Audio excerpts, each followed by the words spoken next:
Tennessee with an easy cruise-to-victory win against Akron this past weekend. We hand out game balls every Monday to the top performers from the weekend.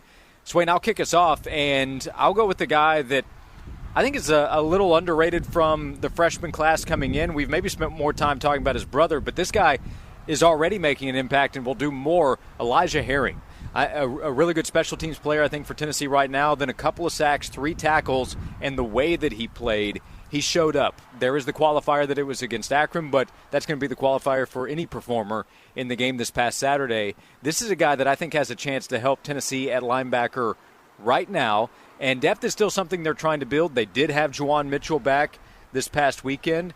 They have Jeremy Banks, who is a leader of that group, Aaron Beasley, who has taken a big step forward, Solon Page, who is a senior.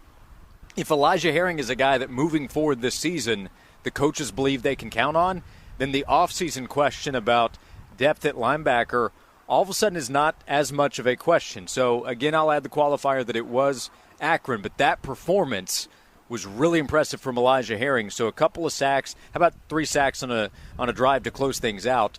I will give a game ball to freshman linebacker Elijah Herring. Man, I love his intensity. I love his fire. You couldn't tell he was a freshman by how he played the game. I don't care if he was against Akron or Florida. I don't care.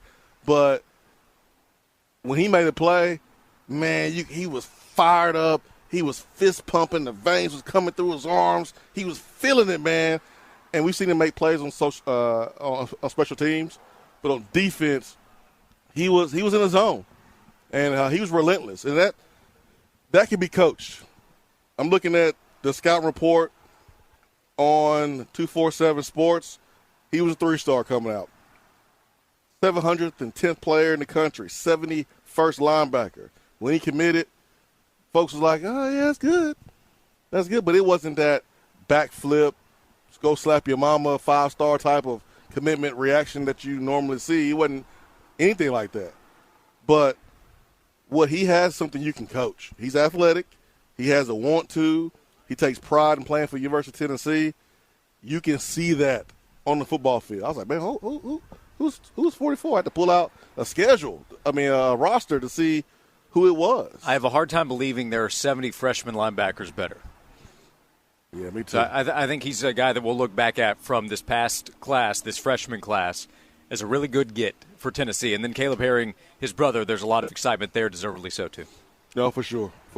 And, his brother is more highly rated, but I can't wait to see both of those guys playing together alongside each other. Yep. We had the Cade and Cooper Mays combo this past season. That's special. And shout out to the Herring family. They'll have both playing together next year. It's going to be really, really fun to see. So Elijah Herring was flying all over the field. It's good to see him make some plays and have fun. I'm going with Jalen Hyatt. Not just because he's a wide receiver, but he had 5 targets. He also had 5 receptions, 166 yards, 2 touchdowns, and what we wanted to see from Hyatt since the moment he got here, and we saw his freshman year against Alabama, had a long reception. He has that speed. He's known for stretching the field. Didn't see much of it last year. Didn't see much of it at all. Now we're seeing it. And we saw it on Saturday. Had a wheel route while he was wide open. But the slant pattern is what gets me the most excited because that's something that he can do against any opponent. Will he break away the same way he did against Akron? Probably not. But you can make that play this Saturday. That was a play that we attempted to throw against Pittsburgh, and we were unsuccessful. Hendon threw a strike right there in the money. Hyatt did not have to break stride, and then he split the defenders and took it to the house.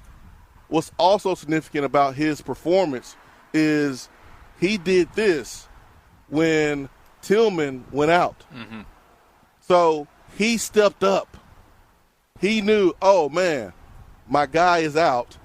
I got to take my game to the next level. Again, it doesn't matter the opponent. The mindset is still the same. One of my guys is out. I got to turn it up some more. And that's what Jalen Hyatt did. And it was cool that he scored a touchdown and ran right over there to his position coach, Cody Pope, because, man, he believes in him, and Pope believes in Hyatt, and Hyatt doesn't want to let him down. That's really, really, really, really cool. So I give my game ball to Hyatt. And honestly, man, when you're playing against a team like Akron and you score 63 points, it should have been 62, but 63 points, everyone is going to get a game ball, right? There's so many guys you can give a game ball to. Sure.